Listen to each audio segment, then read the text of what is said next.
everybody. This is Daniel with Get South Talk, and we have a special guest. We have Christine Granados here, who's written a play that got selected to be on the Sin Muros Latin Theater Festival, part of the stages in Houston. Hi, Kristen. How you doing? Hey, pretty good, Daniel. How are you? I'm chilling, just here in El Paso. I know. You're from here, but you're not here at the moment, correct? No, I'm only there for vacation and for the enchiladas and for the Uh, Chicos tacos. I still go, even though it's different now. exactly. The cheese is different. It's not the same, but it's still all right. I guess if you go to the one on Alameda. Yeah, that's true. But old habits, they die hard. Yeah, that's true. That's true. So, how is it in Fredericksburg? Is it still frozen up over there? No, we're good. We have power, we have water. We only lost power for a couple hours at the house. But I work at the Fredericksburg Standard Radio Post, and we didn't have power during deadline. Well, that's not true. We did have power, but it was in 30-minute increments. And then so we would work real hard for 30 minutes, and then for 2 hours we didn't have power. And then in 30 minutes we had power. It was crazy. So the paper was late. And yeah, Damn. we we don't even know how to deal with cold weather. But El Paso, you guys didn't get much. My mom was telling me. Yeah, it wasn't You that all didn't bad. have. Not compared Did to you that have big power? freeze. Yeah, we had power. We didn't lose any power at all.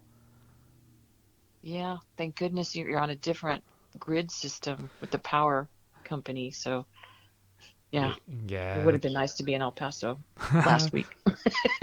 Yeah, and I guess no one was anticipating that. I guess it's good to be the forgotten child sometimes of Texas in El Paso. Yeah. So yeah, I just wanted to call you and talk about the play that you got selected for the Sin Mudos Festival. If you want to go ahead and explain what it's about and everything. Yeah, I'm super excited about it. It took me about 2 years to write the play, even though it's in my collection of short stories called Brides and Sinners in El Chuco. And that was my very first book of fiction that was published in 2006 by the University of Arizona Press. And the short story titled Interview was just something I threw in there because the review committee at Arizona Press, I'll explain the whole process. The review committee, there's a bunch of scholars that look at your a book, and they decide yay or nay if your book is going to be published by the press. So my book got sent to the review committee, and it was a little, they were afraid to publish it. They liked it, all of them, but they thought the content was too adult, and they wanted to market it to children.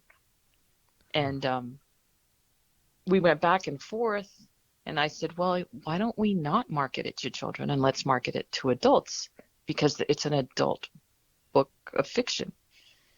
And they said, yes, that's a good idea, but we still need more family friendly content. So, as a compromise, I wrote Interview and I sent it to them and they liked it and they included it in the collection. And so, in the second round of reads, which doesn't ever happen in academia that often, they read the book again and then they finally approved it. So, anyway, I took that interview and I thought, oh, I bet I can make this into a play. And so the process started, and it took me about 2 years to rewrite it in play form. And then I've been submitting it to contests, I guess, or I'm new to playwriting, so I'm just kind of stumbling my way through it. And I sent it to this Sin Muros Play Festival because they had open call for original scripts. And luckily, it got selected. And now it's part of the Sin Muros Festival that's going on, starts today, and it ends on Sunday. So it's usually an in-person festival. We would have gone to Houston, stayed there for the week, gone to rehearsals. But because of COVID, Yeah. everything is virtual. So we've been doing everything online. And it's been a really Huh. fun and interesting process to meet all the actors online, and yeah, it's wild. Huh, that must be interesting, especially for an actor to be having their partner across a computer screen and not having that interaction. That must be very difficult for them. Yeah, well, the actors they're so good. They immediately warm the screen.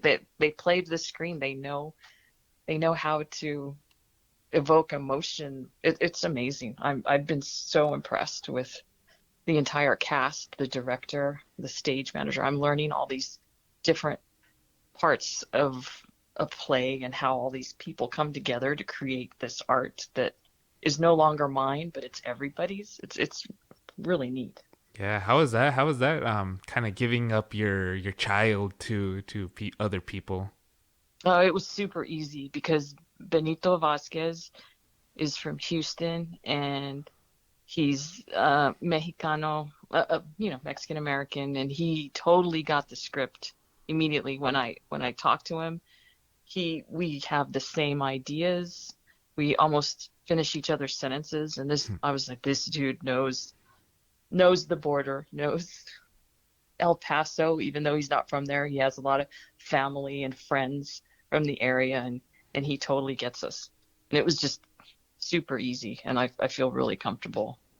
And Huh. pretty everybody was really nice. The really neat thing is, um, when we were casting, we had a bunch of these reels that got sent to us. So I've been watching YouTube videos of, uh, what is it called?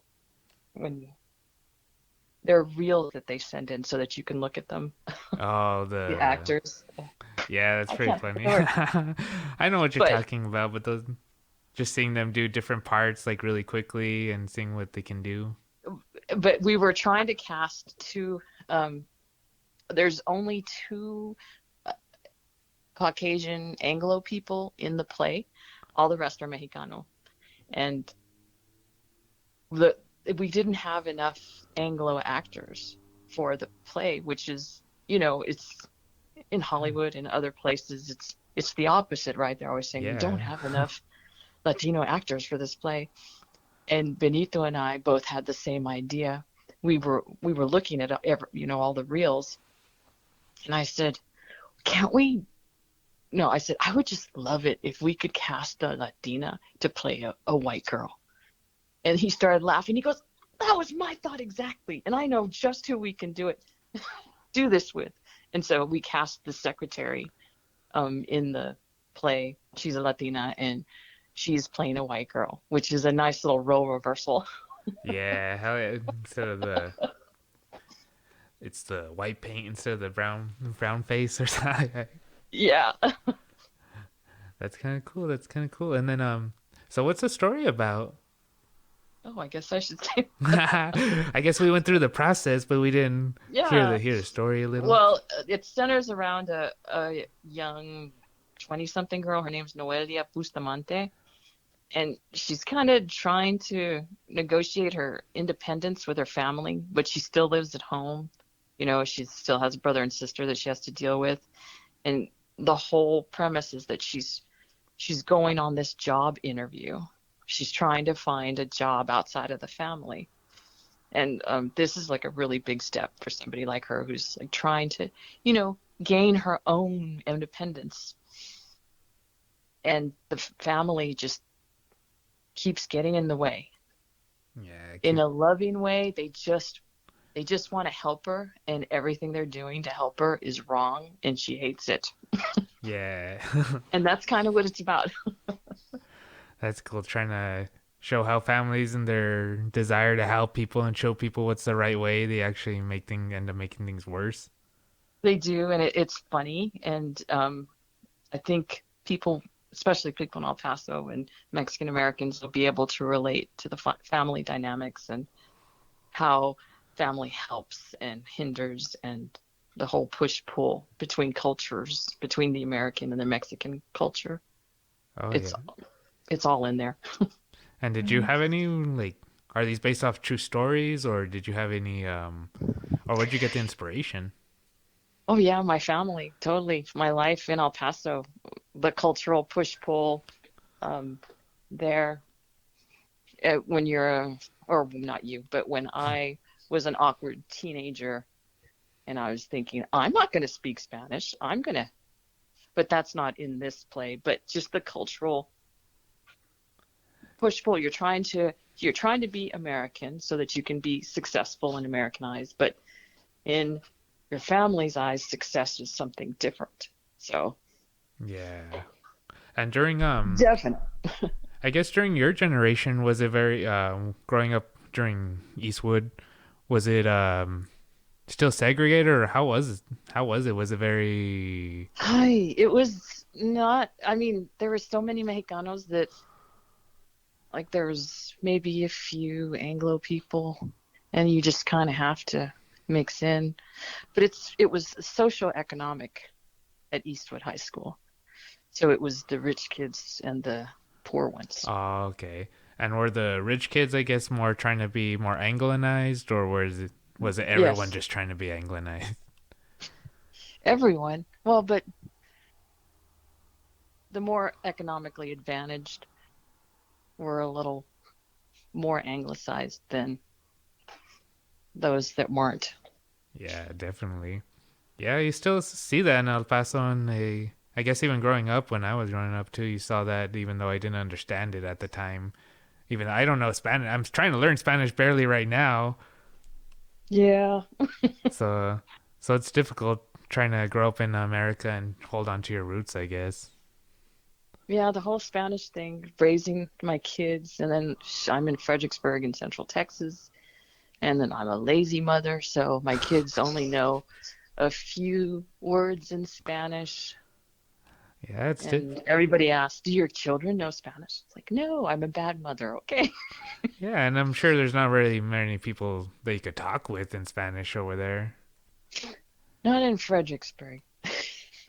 Yeah, so it would be kind of difficult to keep the language alive over there, I guess. And so you also have a podcast, correct?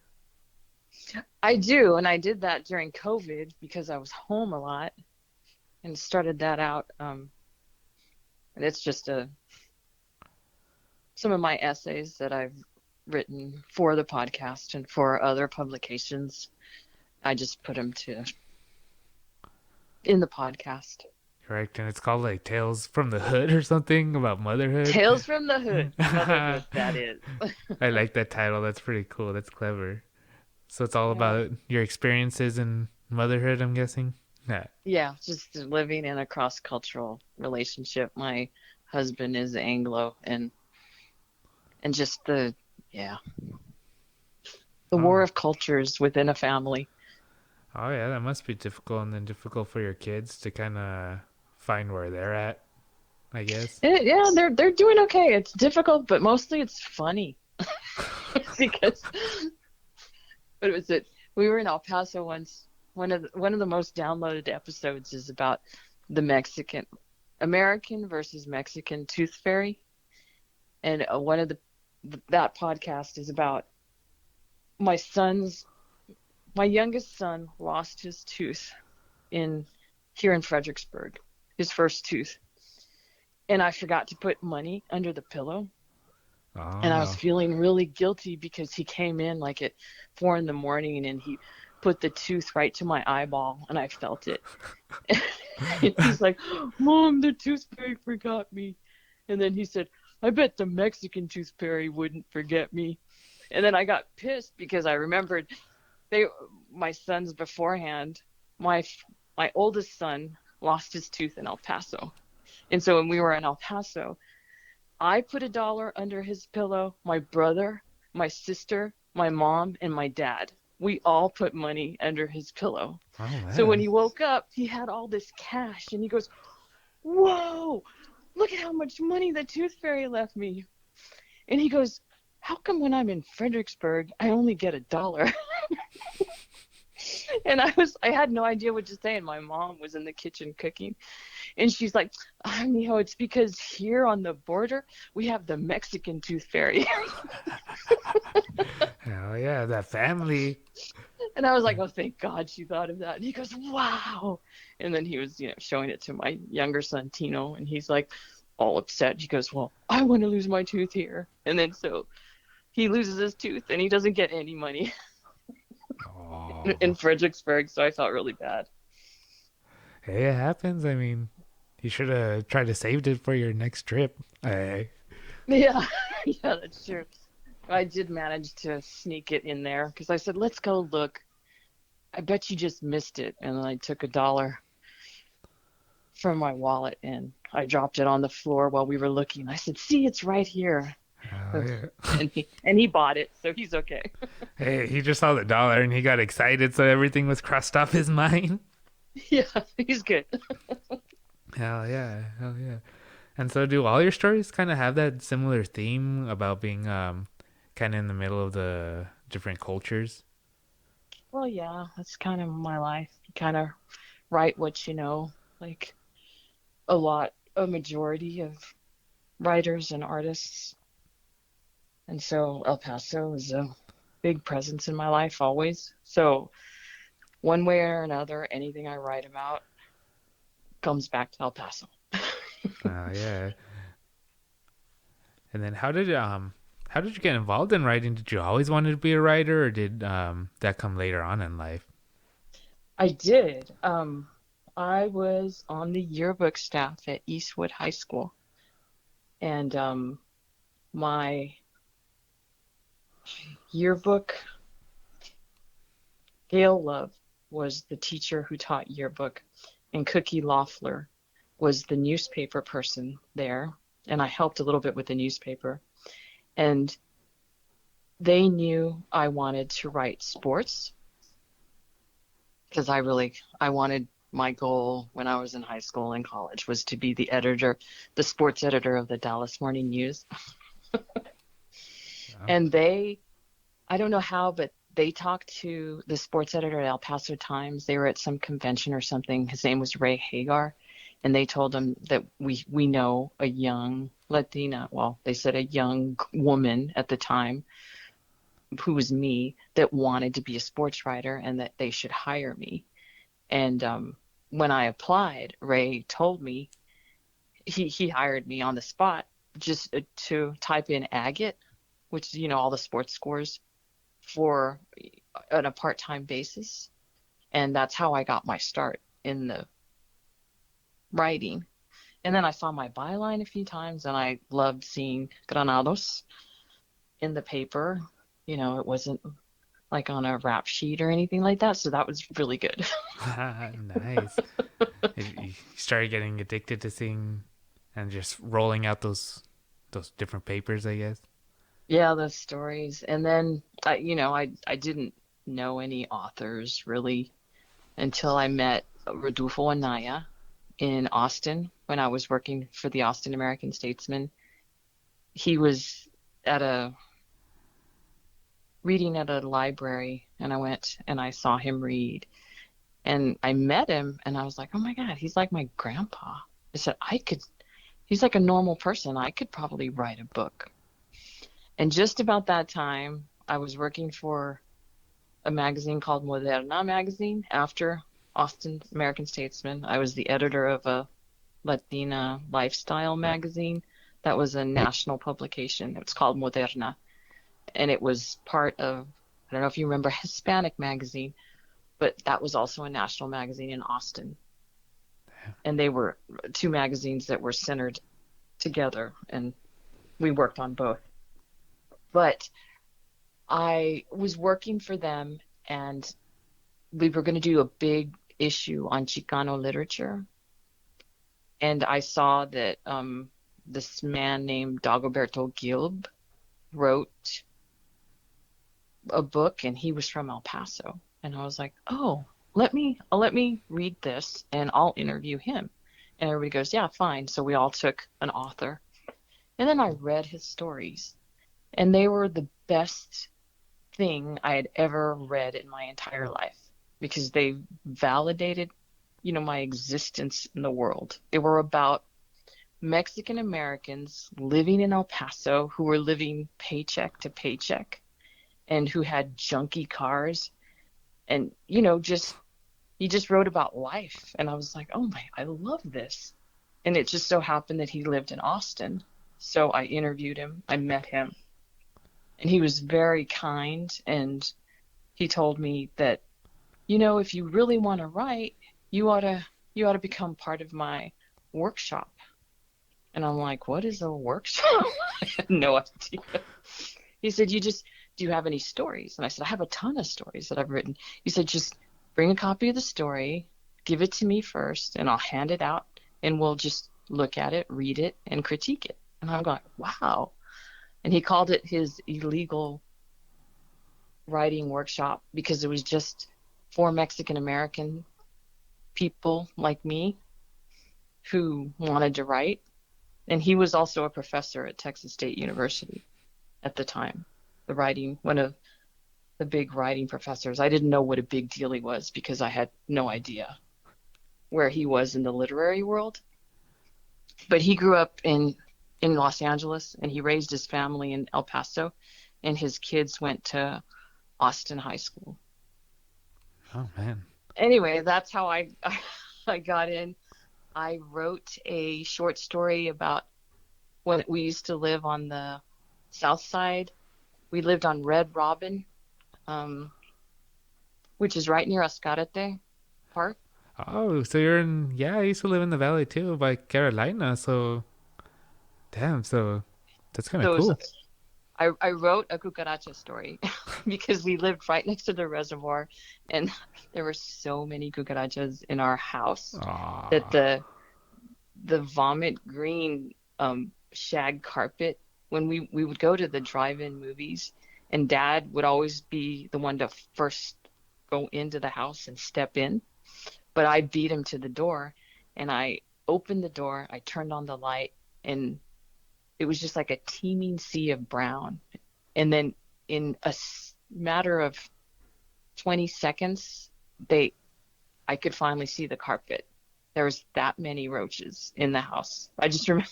oh man, that's they would just all And scurry away. It was like shadows hiding. so, yeah, so I that's the story I wrote, and I gave it to him. And then I went to his house, his garage apartment, and I sat there with everybody else, and we read everybody's stories, but mine wasn't in there. And I was like, what the heck? I didn't say anything. And I stayed a little later, and I said, so Dago, why didn't we read our story, my story? And he goes, oh, Christine, it's not ready. And I go, what do you mean? He goes, well, as far as cucaracha stories go, you need to read the very best cucaracha story ever. And he said, it's by Franz Kafka. No, it's you need to read, this is how he said it, you need to read Kafka. It's the best cucaracha story ever. And I said, oh, really?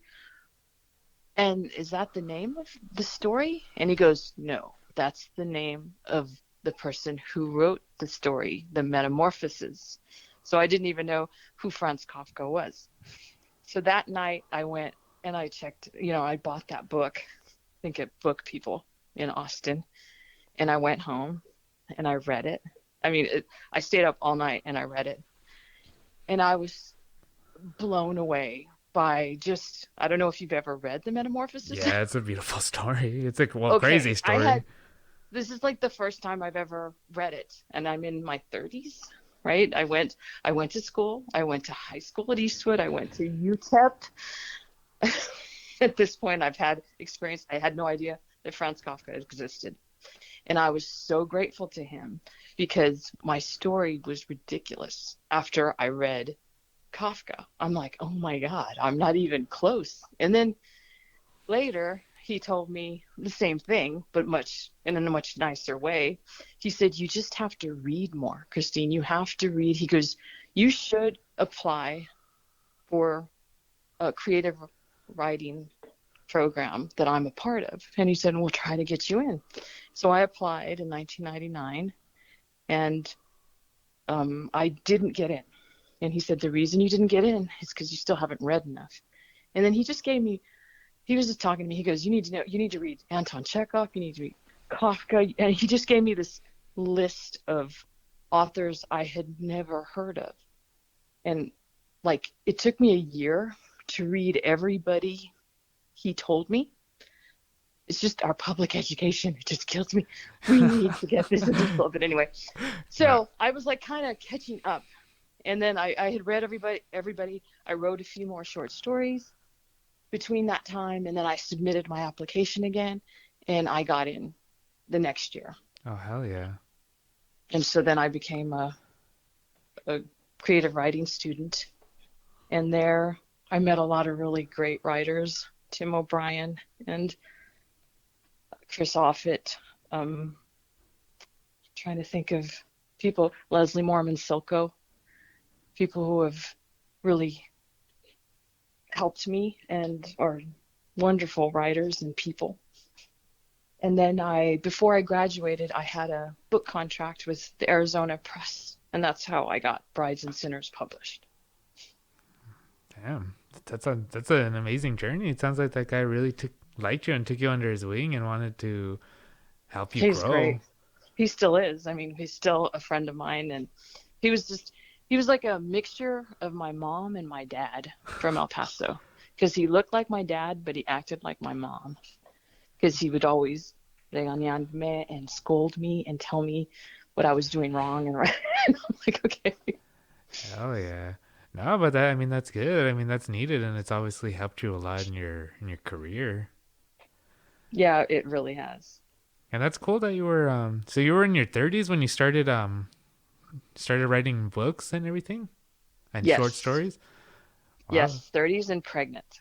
Oh, wow. So when I go to schools to talk, I tell all them, you can do this. Don't let anybody tell you you cannot do this, that you can do this. Damn, and did you have a job at the time too? Oh, well, you're still writing for like newspapers and Um, everything, correct? I stopped at that point when I was in school. I was only doing school after I it's a right after the Austin American Statesman. I took a year off and I became a Vista volunteer with the AmeriCorps, and I stayed in Austin. I didn't want to like go to another country and help. I wanted to stay in my community, and that was really rare. And so they let me stay in Austin. Oh, nice. And so I got a scholarship to go to school from that. And that's what I used the 3 years. Well, it actually took me 5 years to graduate to get my degree because I had to have time off to have children. So it took me a while to finally get my master's degree. But I did. There you go. Congratulations. Hell yeah. That's And UTEP was very similar too. Um, it took me 4 years to graduate from UTEP because I had to stop going to school to work to get enough money to go to UTEP. Oh yeah. So you didn't have any scholarships at the time, you just paid for it all through for yourself? Yeah, paid for loans. My grandmother, my dad, the El Paso Times was really good to me. They paid for half of my school the last 2 years. I worked full time there. I Wow. was, I did secretary work. I answered phones, and then I did general assignment reporting, and I did sports reporting there. And they paid for half of my school, Gannett. Oh wow. That I'll never forget. Yeah, That's pretty cool. Sounds like it is. it sounds like just as long as you're willing to like do the hard work and everything that you can really advance in the career in journalism and in writing. Yeah, it is. And it's just, yeah, That's cool. how do I? We're just so behind, and it just kills me that the Mexican American community and Latinos in El Paso, and we are just so far behind education wise because we have to worry about money all the time Yeah. when all my peers have everything paid for and they're going to readings, people who read books of Kafka when they're 12 years old, you know. Yeah, and yeah, our education system is a little behind on everything, not just English literature and writing, but also in the sciences and everything. I feel like Oh, it's yeah. failed our kids. And then, especially with all the corruption in the school districts, I mean, that's crazy. They obviously don't really care about the kids here. Hey, you think so? Individually, I think teachers do care, but systematically, yeah, it's broken. So I don't know. Did you have any good teachers that you liked? Oh yeah, I had a bunch of good teachers. I guess you're right. Right. It's the teachers. There's teachers that are good, but it's just that system that's broken and being Yeah, that used we need by. to fix. Yeah. Do you have any idea how we could fix the school system in El Paso, or have you ever given thought to that? Oh, sure I do. I think it's, and I understand about the sciences and everything, but I think literature is the way to fix our system. It's you root the community in the literature of their people and make them proud of where they come from first. So we need we need to be studying when we're in fifth grade all the way to high school the works of Estela Porto Tremblay, who's from South El Paso, Dagoberto Gilb, me, Rich Yanez, Carolina Monsiváis. I mean, I'm trying to think of um, Abelardo Delgado, who was from the Second Ward. We, all of us need to be reading this in El Paso so that we get centered in who we are and proud of the contributions our people have made to literature. And they're a big thing in the Chicano literary world. But I didn't know about Estela Portillo Tremblay, who I love. She wrote Reign of Scorpions.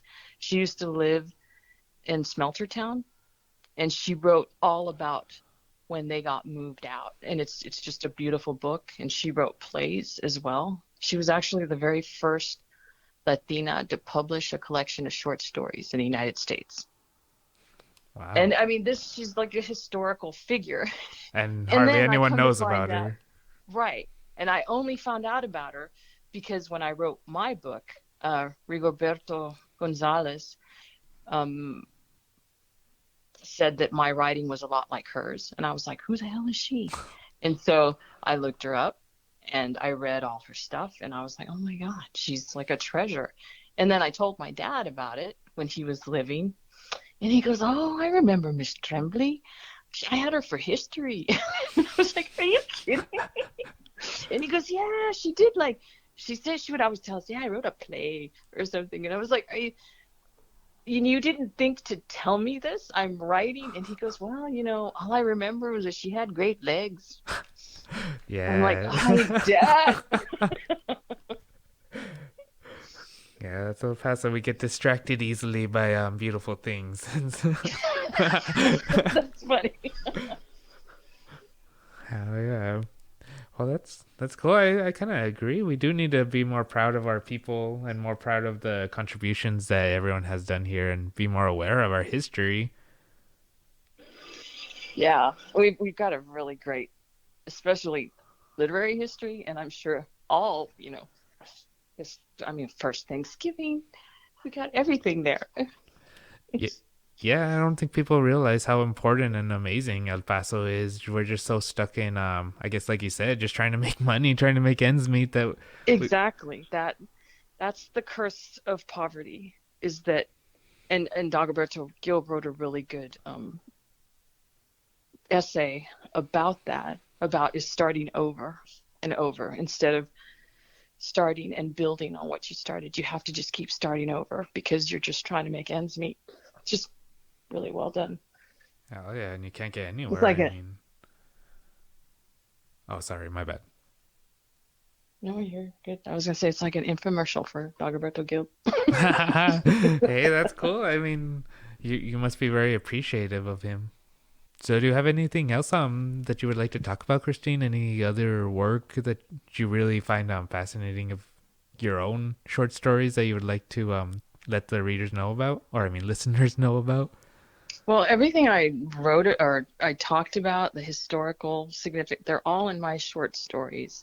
They're all in both my collections of books. I did finally write a second book. It's called Fight Like a Man, and Other Lies We Tell Our Children. And it's also set in El Paso. And it's a novella and a collection of stories after the novella, all set in El Paso. And I think a lot of the situations the characters find themselves in are situations that everybody in El Paso lives through every day. Yeah. Yeah, that would be As, great. Great to hear. And is there a way can we order online or on Amazon these books? Or where can we yes, find them? they can, or they can go to my website, ChristineGranados.com. It's got all the information and some of my reviews and how you can buy all the books and anthologies that I'm in. And also it's got information about the play, which is going to be live streamed on YouTube on Saturday at 2:30. And there's a link there that you can go to. And the cool thing about the play is that it's in a festival with a bunch of Latino plays, and it's, I think I said earlier that this festival starts today and it runs through Sunday, and every day is a new play by a Latino author, and it's all free and it's all streaming online. That's cool. And then just on YouTube, you can find it just by typing Stages Houston, or would it be better to type in like Sin Muros Festival? Both. You can find it both ways, and it's also on my website. Oh, hell yeah. Awesome. Well, great. Thank you. We look forward to listening to that and seeing that live streamed. Is there anything else you would like to let the viewers know before we let you go and get back to your busy day? Oh, that's it. This is great. Thanks for calling. Hell yeah, it's been a great interview. Thank you for giving us your time, and we wish you the best and look forward to that live stream on Saturday. Great. Me too. All right, well, thank you. You have a good day.